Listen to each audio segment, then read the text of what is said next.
Welcome back to Forza Horizon 4, guys. Update 26 is officially here, and with it comes 3 brand new cars, 2 brand new car packs, and 3 updates/fixes that we've been asking for a very, very long time. So sit back and relax. We will get into all of it. Now, let's not waste any time. Let's start it up immediately with those 3 brand new cars. But as per usual, disclaimer before we do get into those, if you do want to see these cars in more detail, make sure you subscribe to the channel, because every week we will be checking out the brand new car, the customization, the upgrades, the painting stuff, how they are to drive, and much more. So if you want to see any of that, hit the subscribe button down below. And we will be checking out these new cars as soon as they're available. Let's jump into them. Let's start it up with this thing. This is the Bentley Turbo R from 1992, which you can go and unlock in Forza Horizon 4 by completing an event in the middle of the summer. So super easy, should take you like 5 minutes to unlock it. For those of you who don't know, the Bentley Turbo R is an enormous vehicle. It has a 6.7 liter V8 engine in it with 300 horsepower, 500 foot-pounds of torque, and only 3 gears. For some reason. All of the Bentley Turbo Rs were hand-built in the UK, which is basically just another way of saying they're gonna break down within a couple of years. And that's not even the worst part of owning a Bentley Turbo R. If you bought one in 1992, it cost you an outstanding $200,000. That's a lot of money. If you want to buy one today, they cost around 7 grand. So you could have a Bentley Turbo R or an MX-5, one of the two. I think it's safe to say the Bentley Turbo R hasn't held its value particularly well. Anyway, should be a fun boat to drive around in Forza Horizon 4. That comes out on Thursday. I'll see you guys then. Make sure you subscribe. Let's move it on, though, to this thing. This is the Jaguar I-Pace, which you can unlock by going in and completing 50% in the winter season. So a little bit of work for a very, very cool car. Again, for those of you who don't know, this is all-wheel drive, has 400 horsepower, does 0 to 60 in less than 5 seconds from 2 electric engines on board. I'm not even joking. To actually build the Jaguar I-Pace, they actually used technology from the Jaguar Formula E team to build a crossover, because that makes sense. In reality, though, the Jaguar I-Pace is actually a super, super cool car. There's actually a really cool version of it called the Jaguar I-Pace that competes in the E-Trophy Racing Series.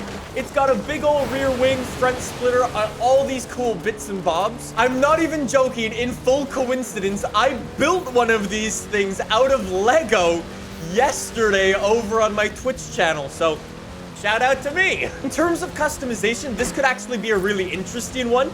I'm gonna really cross my fingers and hope we can maybe toss on some cool parts from the Jaguar E-Trophy car sort of thing, because it's just so cool. However, it might very well lack customization just because it's an electric car, and electric cars in Forza just are kind of mundane. Anyways, moving away from the Jaguar I-Pace, we will move it along to our 3rd and final car. This is the Range Rover Velar Sport. You can go and unlock this thing by completing an event in the middle of winter, so again, super easy to unlock a very cool car in Forza. In real life, with the Range Rover Velar, you've actually got a couple of different options in terms of your engine, starting with a little 2-liter engine going all the way up to a 5-liter V8. Unfortunately, in terms of Forza, this one's actually the V6 supercharged engine, so it's the Range Rover Velar Sport. In terms of Forza, though, this could actually be a really, really good car, depending on what upgrades we get, because it's already like a smaller Range Rover, right? This is like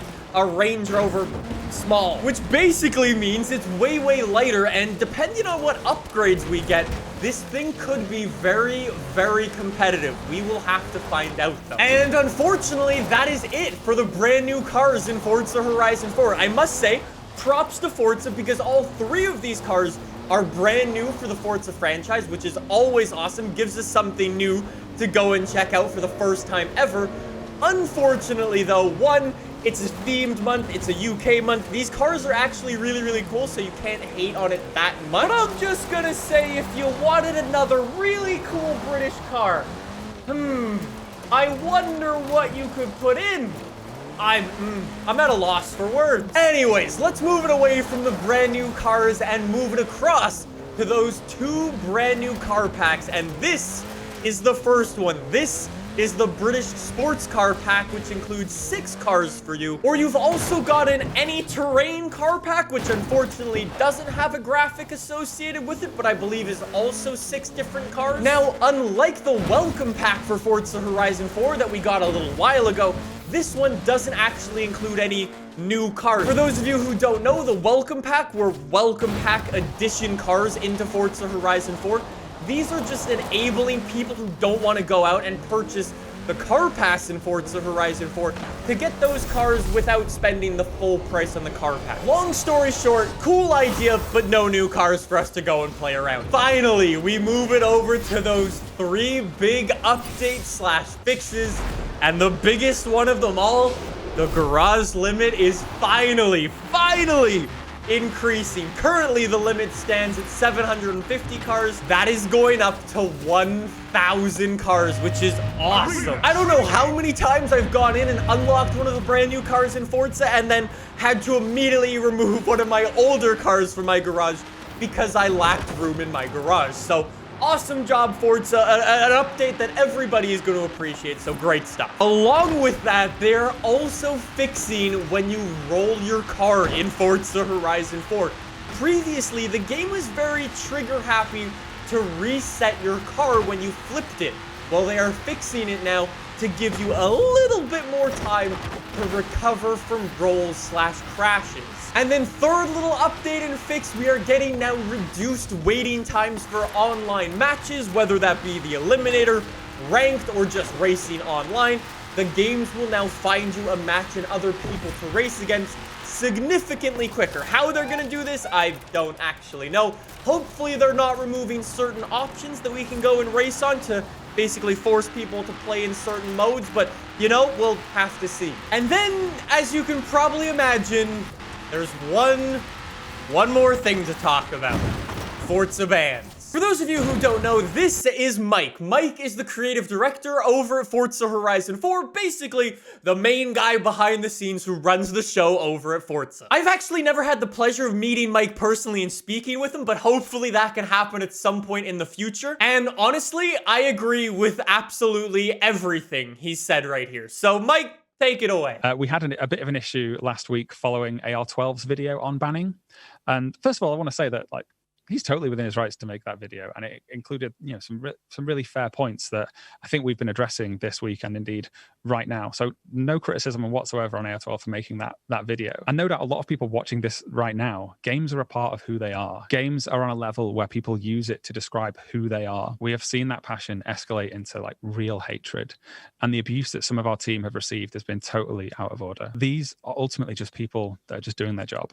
And no one should have to go to their place of work and then suffer abuse, hatred, and bullying. But as soon as you become abusive, whatever point you were trying to make is going to get lost. I personally am always looking for ways that we can improve communication and be as open and transparent as possible with you. If you want us to hear the point that you're trying to make, it has to be shared in a fair and respectful way. And that's really what I wanted to touch upon in this video. We oftentimes have very, very nice things to say about Forza Horizon 4, but sometimes when we don't, we have to organize it in a way that's fair. As soon as it crosses the line of cyberbullying, abuse, or just blatant harassment, we've lost. And we're not gonna get our point across, regardless of how good it might be. Unfortunately, in my previous video that I made, I didn't mention this specifically, and it was a fault on my part, so I apologize.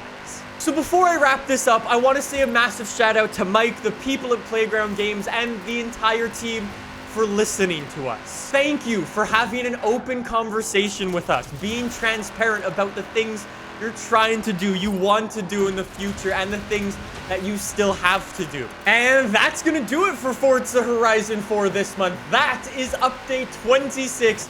3 brand new cars, 2 brand new car packs that you probably don't need if you're watching these videos. and 3 fixes that we are all definitely going to appreciate. Like I said, though, make sure you subscribe to the channel if you want to see more of these cars. Thank you so much for watching, and I will see you guys soon with some more Forza Horizon 4 gameplay. See you guys then. Bye!